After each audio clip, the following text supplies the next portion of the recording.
পবিত্র কোরআন শরীফ 30 পারা 114টি সূরা দিয়ে গাথা 3,23,740টি অক্ষরে ভরা কোরআন, নির্ভুল নির্ভেজাল কোরআন। পবিত্র কোরআন শরীফ 3য় পারা সূরা আল বাকারা আয়াত নাম্বার 275। আল্লাহু রব্বুল আলামিন মানব জাতিকে উদ্দেশ্য করে, সৃষ্টি জগৎকে উদ্দেশ্য করে ঘোষণা দিলেন, ওয়াহাল্লাল্লাহুল বাইআ ওয়া হাররামার রিবা। ওই মহান আল্লাহ যিনি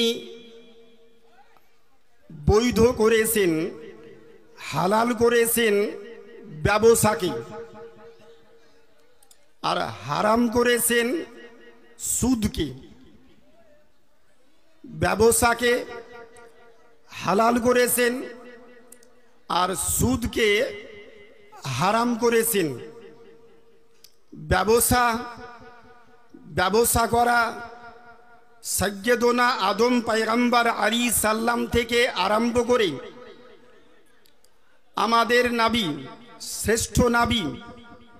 শ্রেষ্ঠ পয়গম্বর নবী পাক পর্যন্ত যত নবীগণ পৃথিবীর মাটিতে এসেছেন, কম বেশি প্রায় নবীগণ চলার পথে তিনারা বিভিন্ন ব্যবসার সঙ্গে যুক্ত থেকেছেন।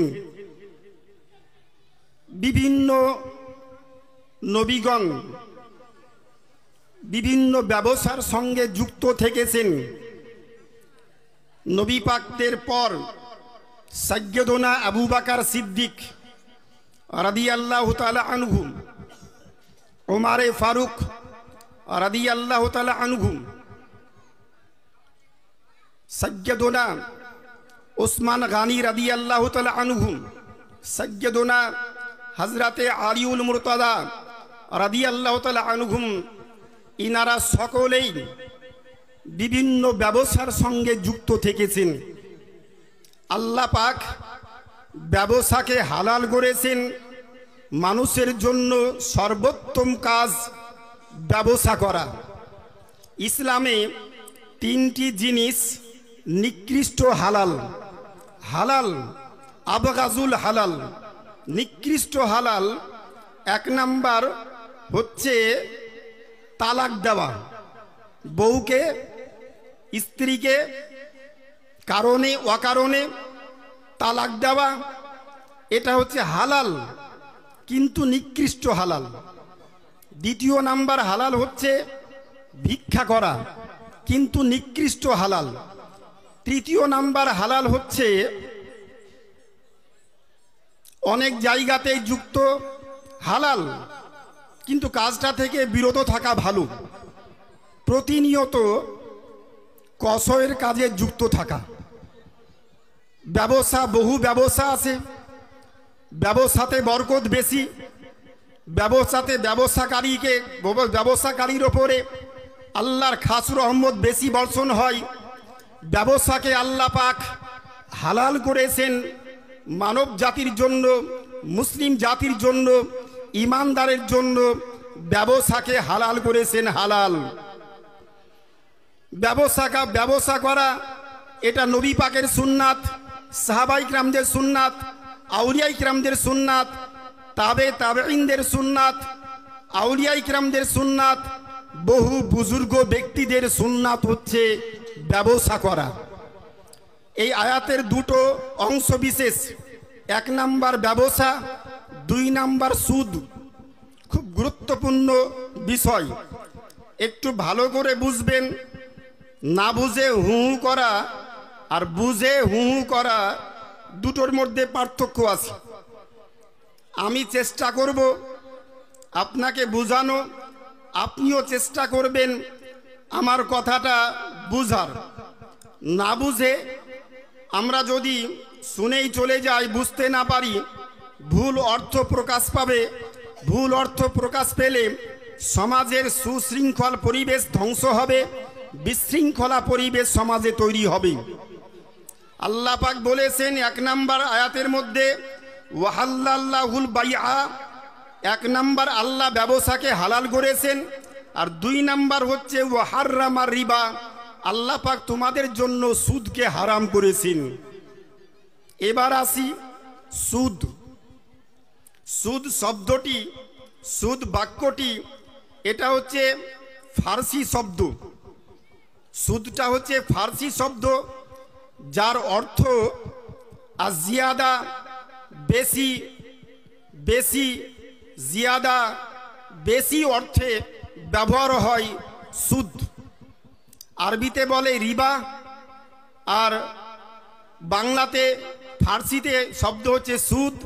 কিন্তু ব্যবহারিত হিসাবে ব্যবহার বেশি বেশি ব্যবহার করার ফলে এই ফার্সি ভাষাটা বাংলার মধ্যে চলে এসেছে, যে প্রত্যেক মানুষের কাছে সুদটাই যেন পরিষ্কার হয়ে গিয়েছে যে এটাই বাংলা ভাষা, কিন্তু আদৌ এটা বাংলা ভাষা নয়।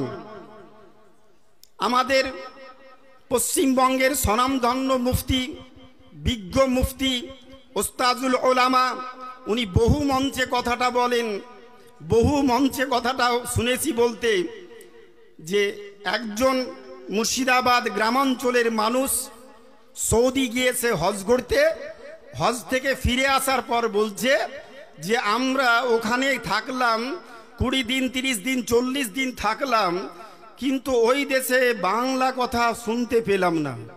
শুধু একটাই বাংলা শুনলাম, ওরা আজানটা দিচ্ছে বাংলাতে, বাদ বাকি কোনোটাই আর বাংলা শুনতে পেলাম না, সবই আরবি বলছে, শুধু আজানটাই দেখলাম তারা বাংলাই বলছে। আচ্ছা, আজানটা কি বাংলা শব্দ? আজান শব্দ বাক্য টোটালটাই হচ্ছে আরবি, কিন্তু ব্যবহার যেহেতু প্রতিনিয়ত আমরা সকাল, দুপুর, বৈকাল, সন্ধ্যা, রাত্রি আমরা প্রতিনিয়ত শুনছি বলে এই ব্যবহারে ব্যবহারে মনে হয়ে গিয়েছে এটা আমাদের বাংলাই ভাষা। তদ্রূপ সুদ শব্দটি, সুদ বাড়তি বৃদ্ধি, এই বাড়তি বৃদ্ধি বিষয় এটা আল্লাহ পাক হারাম করেছেন। বাকি থাকলো সুদ কাকে বলে, সুদের সংজ্ঞা কি, বাড়তি মানেই কি হারাম? এটা শাব্দিক অর্থ, কিন্তু শব্দের মূল অর্থ, আবিধানিক অর্থ, হাকিকি অরিজিনাল অর্থ কিন্তু বাড়তি মানেই হারাম নয়। সুদ মানে বাড়তি, সুদ মানে বেশি, কিন্তু বেশি মানেই হারাম না, বেশি মানেই নাজাইজ না, বেশি মানেই অবৈধ না, বেশি মানেও জাইজ। কোন অর্থে জাইজ? হাদিস শরীফে এসেছে, মিশকাত শরীফ 244 পৃষ্ঠার মধ্যে দেখলাম নবী পাক এই সুদ প্রসঙ্গে বলতে গিয়ে মানুষকে সতর্কীকরণ হিসাবে সাবধানতা অবলম্বন করার জন্য নবী পাক বললেন, কিয়ামতের দিবসে তোমরা দেখবে সুদ ভক্ষণকারী ব্যক্তিকে কিয়ামতের দিনে উঠানো হবে। তারা যখন কিয়ামতের তাদেরকে উঠানো হবে, তাদেরকে দেখে অন্যান্য জন বুঝে নিবে এই ব্যক্তি ছিল সুদখোর। ইয়া রাসূলুল্লাহ, ইয়া হাবিবাল্লাহ, তাদেরকে কেমন করে মানুষ চিনবে? নবী আমার বললেন, জলাতঙ্ক রোগ হলে, কুকুরে কামড়ানোর পর বিষক্রিয়া ঘটলে রোগী যেমন করে পাগলের মতো যত্রতত্র এদিক ওদিক ঘুরে বেড়াই, সুদখোর ব্যক্তিকে কিয়ামতের দিনে ওই পাগলের মতো করে, জলাতঙ্ক রোগের পাগলের মতো করে আল্লাহ পাক কিয়ামতের দিনে উঠাবে। এই দৃশ্য দেখার পরে অন্যান্য যে মানুষ দেখবে এই ব্যক্তি সুদখোর। সুদ ইসলামে শক্ত হারাম ছিল, শক্ত হারাম আছে, কিয়ামত পর্যন্ত শক্ত হারাম থাকবে। সুদকে হালাল বলার কোনো আলিমের ক্ষমতা নাই, কোনো মুফতির ক্ষমতা নাই, কোনো মুহাদ্দিসের ক্ষমতা নাই। সুদ হারাম ছিল, সুদ হারাম আছে, কিয়ামত পর্যন্ত সুদ হারাম থাকবে। সুদ কোনোদিনই বৈধ নয়, সুদ কোনোদিনই বৈধ নয়। নবী পাক বলেছেন বহু গুনার মধ্য হতে সর্বনিকৃষ্ট গুনাহ কাবা শরীফের পাদদেশে গিয়ে আপন মায়ের সঙ্গে অবৈধ কর্মে যুক্ত থাকা যত নিকৃষ্ট হারাম। সুদ খাওয়া ব্যক্তির তদ্রূপ তেমন হারাম কাজের সঙ্গে যুক্ত হবে যদি কোনো ব্যক্তি সুদ খায়। সুদ প্রসঙ্গে এবার আল্লাহ পাক পবিত্র কোরআন পাকে বললেন যে তোমাদের জন্য ব্যবসাকে হালাল করেছি আর সুদকে হারাম করেছি। আচ্ছা, সুদটা এবার কি? সুদের সংজ্ঞা কি? সুদ হওয়ার জন্য শর্তাবলী কি?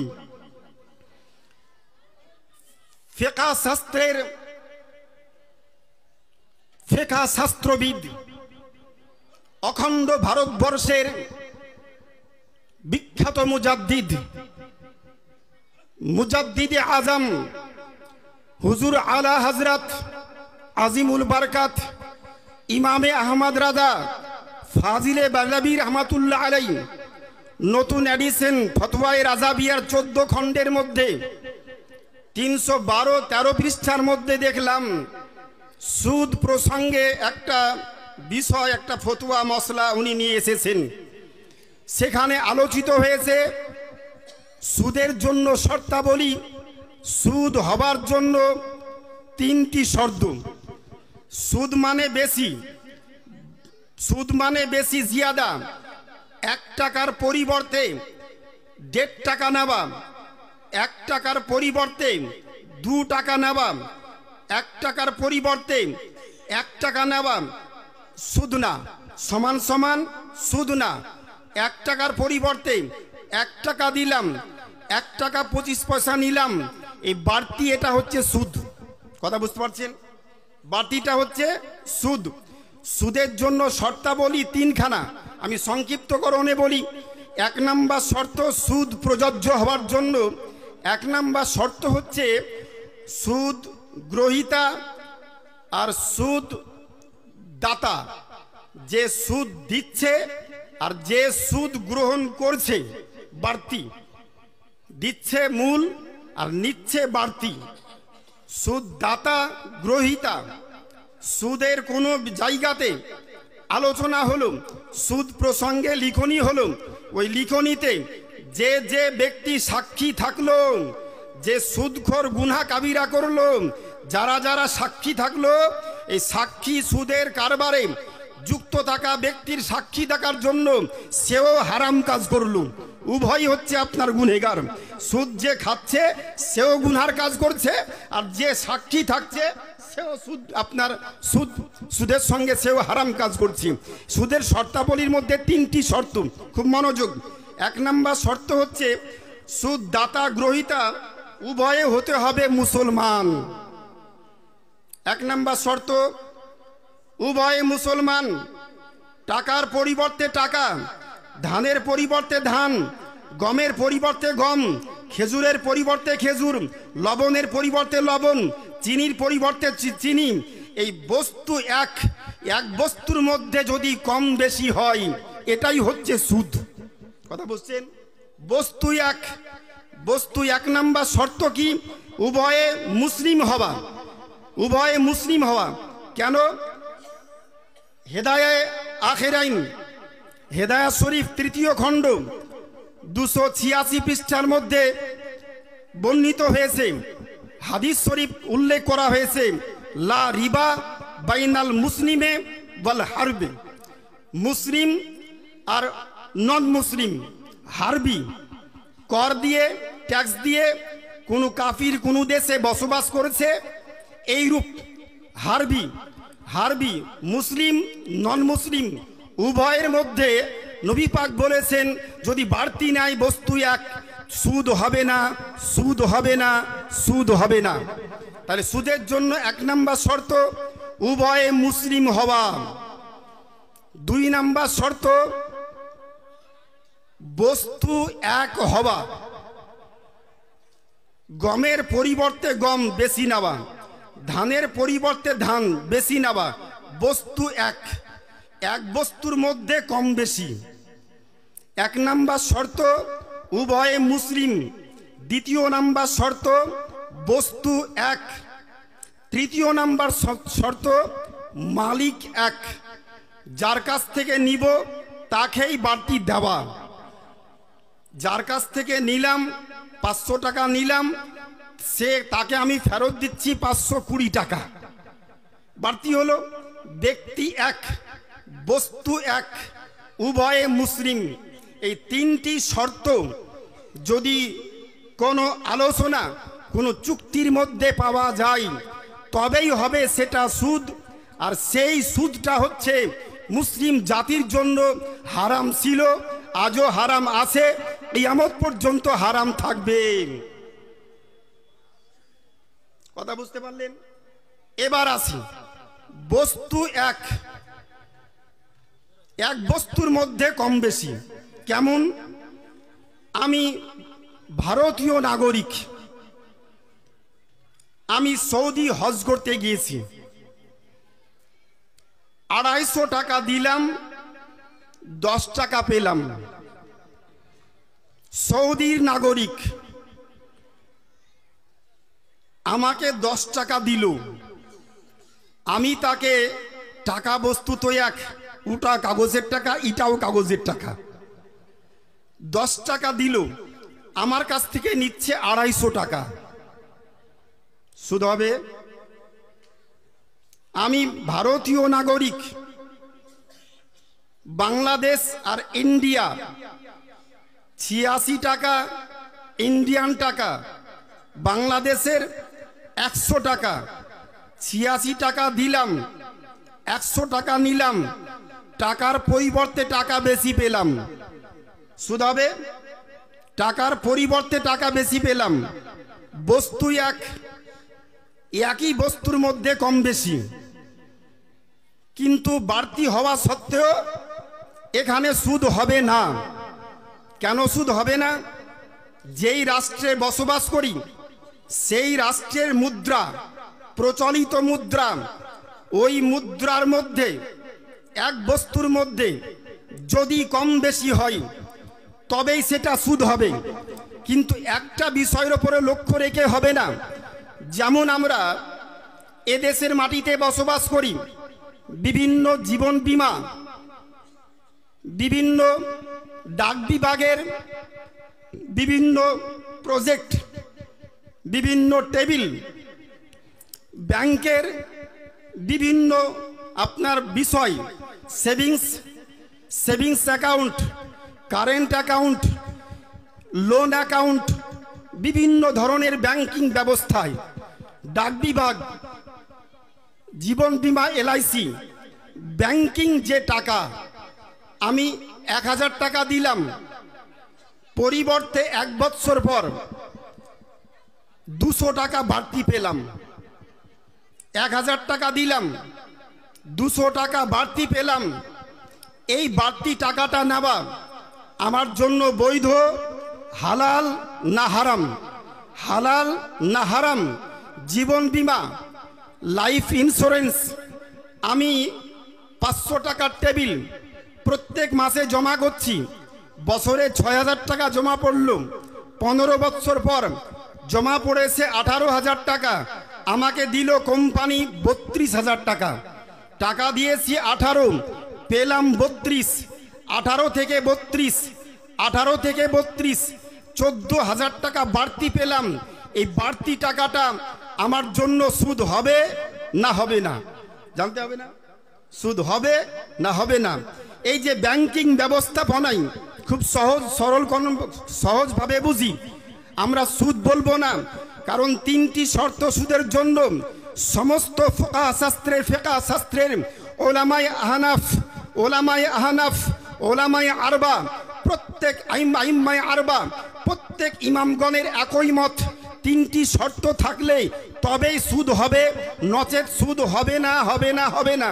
তাহলে উভয়ের মধ্যে প্রথম শর্ত মুসলিম হওয়া, দ্বিতীয় শর্ত বস্তুটা এক হওয়া, তৃতীয় শর্ত মালিকটা এক হওয়া। যে রাষ্ট্রে বসবাস করি সেই রাষ্ট্রের মধ্যে, সেই রাষ্ট্রের প্রচলিত মুদ্রা, ওই মুদ্রার মধ্যে যদি কম বেশি হয়, মুসলিম ব্যক্তির মধ্যে যদি কম বেশি করা হয় তবেই সেটা সুদ, সেটা হবে হারাম, সেটা হবে অবৈধ। এ কোরআনের পরিভাষায় ওয়াহাররামা রিবা, আল্লাহ তোমাদের জন্য সুদকে হারাম করেছেন, হারাম করেছেন, হারাম করেছেন। যদি তিনটি শর্ত একই সঙ্গে পাওয়া যায়, দুটো শর্ত পাওয়া গেল, ব্যাংকে টাকা রাখলাম 10,000 1,000 টাকা, এখানে টাকার পরিবর্তে একই দেশে একই আপনার মুদ্রা 1,000 টাকা রাখলাম, 1 বছর পরে 1200 টাকা পেলাম, 200 টাকা বাড়তি পেলাম। এটা ইংরাজি ভাষায় ইন্টারেস্ট, বাংলায় প্রচলিত সুদ। সুদের দুটো অর্থ, একটা হচ্ছে আপনার শাব্দিক অর্থ, শাব্দিক অর্থ আলাদা, ভিন্ন অর্থ লভ্যাংশ। এ যেটা পেলাম এটা আমার জন্য জায়েজ হবে কি হবে না, জায়েজ হবে কি হবে না। আমাদের ভারতবর্ষের মুফতি আজম হিদ আলাইহির রহমা রিদওয়ান এবং হযরতে মুফতি মোহাম্মদ আজম নুরি রহমাতুল্লাহ আলাই, উনার লিখিত ফতুয়া বই, ফতুয়ায়ে মুস্তাফাবিয়া, ফতুয়ায়ে দামাদে মুস্তাফা, বিভিন্ন ফতুয়ায়ে ফাইজুর রাসুল, বিভিন্ন ফতুয়ার মধ্যে এই মশলা পুরো ক্লিয়ার আপনার এসেছে। এটা একেবারে পুরো ক্লিয়ার করা হয়েছে। এই রূপ বাড়তি অবস্থাটা সুদ হবে কি হবে না, প্রত্যেক একই মত পোষণ করেছেন। এই বাড়তি যেটা পেলাম এটা সুদ হবে না, হবে না, হবে না। আমরা বাড়তিটা যদি না খাই, রাখলাম 10,000 টাকা ব্যাংকে, 1 বছর পরে ব্যাংকের ম্যানেজারকে বললাম বাড়তি টাকাটা আমি নিব না, আপনি টাকাটা নিয়ে নেন, আমাকে 10,000 টাকা ব্যাক দিন। এই 10,000 টাকা ব্যাক নিলাম, বাড়তি টাকাটা আমি নিব না যখন লিখিত দিলাম, আমার অ্যাকাউন্টে বাড়তি টাকাটা ব্যাংক ম্যানেজার রাখবে না রাখবে না?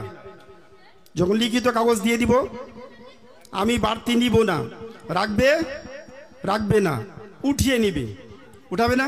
উঠানোর পর নন মুসলিম উঠানোর পর আমাকে মারার জন্য, আমাকে জব্দ করার জন্য, আমাদেরকে জব্দ করার জন্য, আমার কমকে জব্দ করার জন্য তাদের গোত্র বিশেষে বিভিন্ন সংগঠন আছে।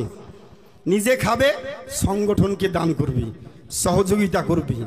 বকলমে আমার বাড়তি টাকা দিয়ে আমার কমকে মারার জন্য আমি সহযোগিতা করলাম। কথাটা বুঝতে পারলেন? সহযোগিতা করলাম। তাহলে আমার উচিতটা কি হবে? বাড়তি যেটা নিলাম আমি সুদ হিসাবে নিলাম না, আমি লভ্যাংশ নিলাম। কেন? এই দারুল হারব, এই ভারতবর্ষের মাটিতে দারুল ইসলাম, মুসলিম আপনার বস্তুর পরিবর্তে বস্তু, টাকার পরিবর্তে টাকা, একটি শর্ত আছে কিন্তু দ্বিতীয় শর্ত নাই, তৃতীয় শর্ত নাই। দ্বিতীয় শর্ত কি? মালিক এক হওয়া। আর 3 নাম্বার শর্তটা কি? শুধু বস্তুর পরিবর্তে বস্তু, উভয়ে মুসলিম না, মালিক এক নয়। আজকে একজন ম্যানেজার, কালকে আরেকজন ম্যানেজার, পরশু আরেকজন ম্যানেজার। চেঞ্জ হয় কি হয় না? পরিবর্তন হয় কি হয় না? মালিকানা এক থাকে। আজকে একজন মুখ্যমন্ত্রী, কালকে আরেকজন মুখ্যমন্ত্রী, আজকে একজন অর্থমন্ত্রী, কালকে আরেকজন অর্থমন্ত্রী। মালিক চেঞ্জ, মালিক পরিবর্তন। এই পরিবর্তন হবার ফলে 3টি শর্ত একসঙ্গে না পাওয়ার ফলে কোনো মতেই এটা হারাম হবে না, হবে না, হবে না। কিছু মৌলবি সাহেব ভুল বিষয় ভুল বুঝে ভুল ফতুয়া প্রদান করছে। আল্লাহ আমাকে আপনাকে সকলকে ভুল বিষয় থেকে দূরে থেকে যাতে আমরা এই বাড়তি টাকাটা আমি নিব, নেওয়ার পরে মন যদি বেশি যদি মন বলে যে আমি বাড়তিটা ব্যবহার করব না, আমাদের মধ্যে গরিব দুঃখিনী অসহায় আছে, এদের মধ্যে আপনি বন্টন করে দিন। ফতুয়া আপনার জন্য খাওয়া জায়েজ, তাকুয়া পরহেজগারি আপনি নিজে না খেয়ে পরিবারের মধ্যে, গ্রামের মধ্যে ভালো মেধাসম্পন্ন ছেলে মেয়েদের মধ্যে আপনার টাকাটা আপনি বন্টন করে দিন। আপনার জন্য নেকিও হলো আর নিজ কমকে সহযোগিতা করা হলো। এই কথা বলেই আমার সংক্ষিপ্তকরণে সংক্ষিপ্ত বক্তব্য, আর একটা বিষয় ছিল যেতে পারলাম না, এখানেই বক্তব্যের সমাপ্তি। ভাষাগত হয়ে তাকে ভুল ত্রুটি ক্ষমা প্রার্থী। আসসালামু আলাইকুম ওয়া রাহমাতুল্লাহি ওয়া বারাকাতুহু।